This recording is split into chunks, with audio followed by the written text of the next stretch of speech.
नमस्कार मित्रों, RVIS PCS classes में आप सभी का स्वागत है। आज हम यहाँ भारतीय संविधान के महत्वपूर्ण प्रश्नों को लेकर आए हैं। एक तरह से भारतीय संविधान का यह रिवीजन टेस्ट सीरीज है। चलिए शुरुआत करते हैं राज्यसभा के बहुत महत्वपूर्ण प्रश्न से।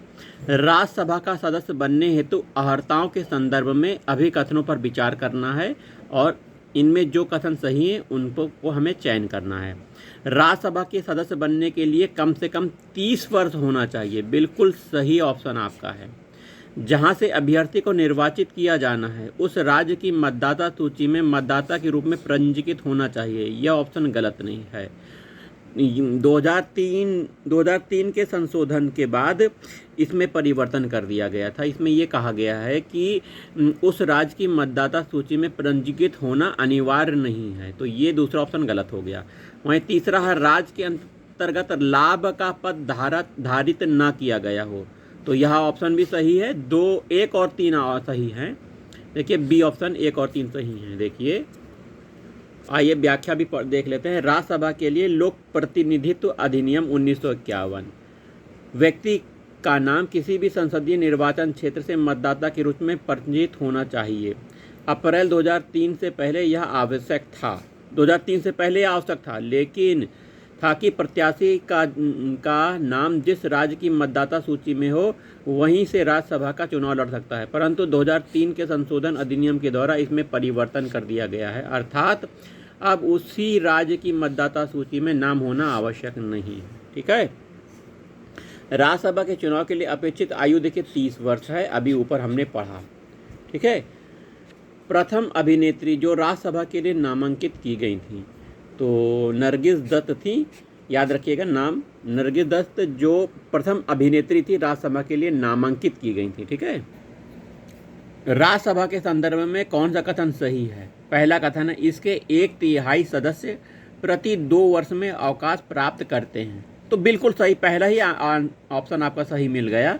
इसके 1/3 जो सदस्य होते हैं 2 साल में, प्रति 2 साल में अवकाश ले लेते हैं, मतलब इनका सेवा समाप्त हो जाती है, सेवा काल खत्म हो जाता है, तो ए ऑप्शन सही है। कौन सा सही है? हमें ए मिल गया, आगे पढ़ने की जरूरत नहीं है।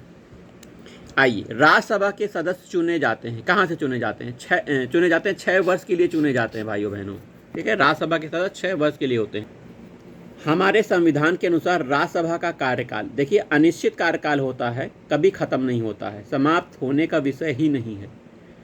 2 वर्ष में एक बार समाप्त होता है, प्रत्येक 5 वर्ष में समाप्त, 6 वर्ष में समाप्त ही नहीं होता है। डी ऑप्शन सही है भैया। राज्यसभा को भंग करने का अधिकार किसे है? राज्यसभा भंग ही नहीं होती है ना, इसका कार्यकाल अनिश्चित है। वहीं लोकसभा को उसके कार्यकाल की समाप्ति से पूर्व भंग किया जा सकता है। कैसे किया जा सकता है? तो राष्ट्रपति द्वारा उसके इच्छानुसार गलत, अध्यक्ष स्पीकर द्वारा गलत, राष्ट्रपति द्वारा मंत्रिपरिषद की सलाह पर बिल्कुल सही, मंत्रिपरिषद की सलाह पर राष्ट्रपति द्वारा लोकसभा को भंग कर सकती है। सी ऑप्शन सही है। ठीक है।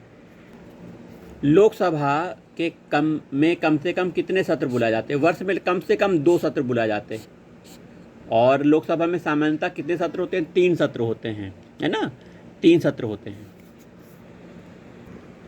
लोकसभा की बैठक समाप्त की जाती है स्थगन के द्वारा, विघटन के द्वारा, सत्रावसान के द्वारा। बिल्कुल सही, तीनों सही हैं। डी ऑप्शन सही है। लोकसभा की बैठक का स्थगन, सत्रावसान, विघटन द्वारा समाप्त की जाती है। स्थगन लोकसभा अध्यक्ष करता है।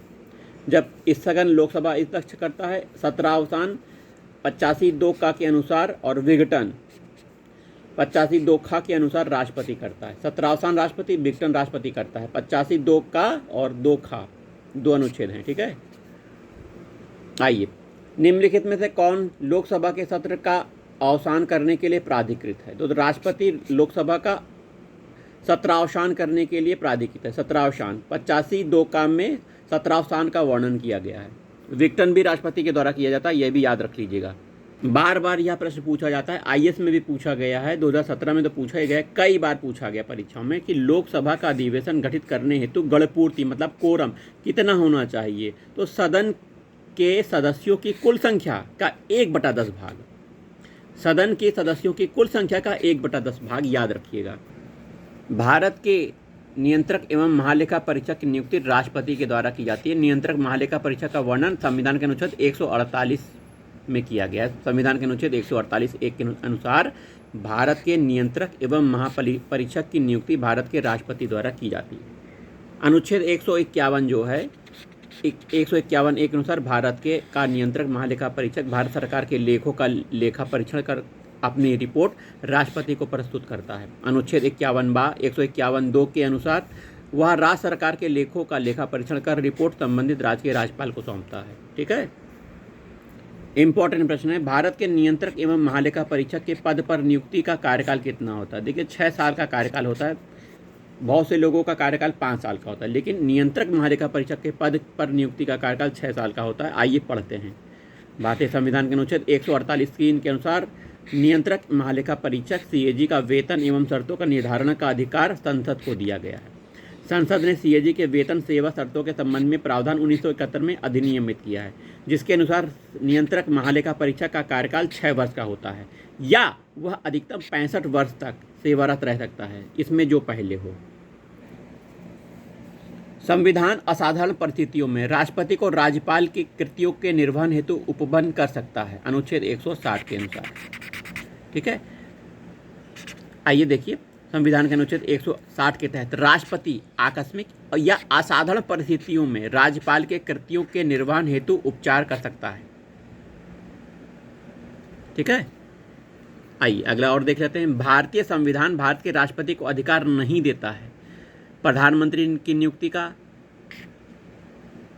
भारतीय संविधान भारत के राष्ट्रपति को अधिकार नहीं देता है, प्रधानमंत्री की नियुक्ति का अधिकार देता है। बिल्कुल सही। राज्य के मुख्यमंत्री की नियुक्ति राज्यपाल करता है। ठीक है, तो ये गलत है। रक्षा बलों के सर्वोच्च कमांडर की नियुक्ति राष्ट्रपति करता है। देश के किसी बाकी आपातकालीन लागू करने की स्थिति राष्ट्रपति करता है।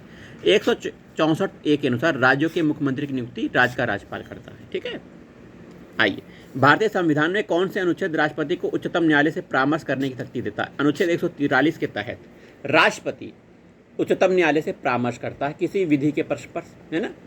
और भारत का जो सर्वोच्च न्यायालय है परामर्श देने के लिए बाध्य नहीं है। अगर परामर्श दे भी दिया सर्वोच्च न्यायालय ने तो राष्ट्रपति उस परामर्श को मानने के लिए बाध्य नहीं है। ठीक है, अनुच्छेद 143 याद रख लीजिएगा।